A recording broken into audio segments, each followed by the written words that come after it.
ఓట్లు కావాలంటే వాళ్ళకి ఏదైనా మంచి చేయాలి.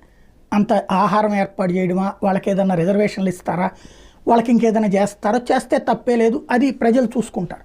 అలా కాకుండా హిందువులను వేధించి, హిందువులను అవమానించి, హిందువులకు వ్యతిరేకంగా వ్యవహరించడం ద్వారా భావోద్వేగం బేస్ మీద అవతల వాళ్ళని క్రోడీకరించుకుని ఓట్లు సంపాదించుకోవాలనే దౌర్భాగ్యం ఏంటో అర్థం కావట్లేదు. లేటెస్ట్గా అక్కడ ఫుడ్ సేఫ్టీ అథారిటీ ధృవీకరణ కావాలంట. దేనికో తెలుసా? ప్రసాదాలు ఎక్కడ వినాయక చవితి పందిళ్లలో ప్రసాదం ఇవ్వాలంటే ఫుడ్ సేఫ్టీ వాళ్ళ పర్మిషన్ తీసుకోవాలట. వాళ్ళు ధృవీకరించి అక్కడే ప్రసాదాన్ని పంచాలంట.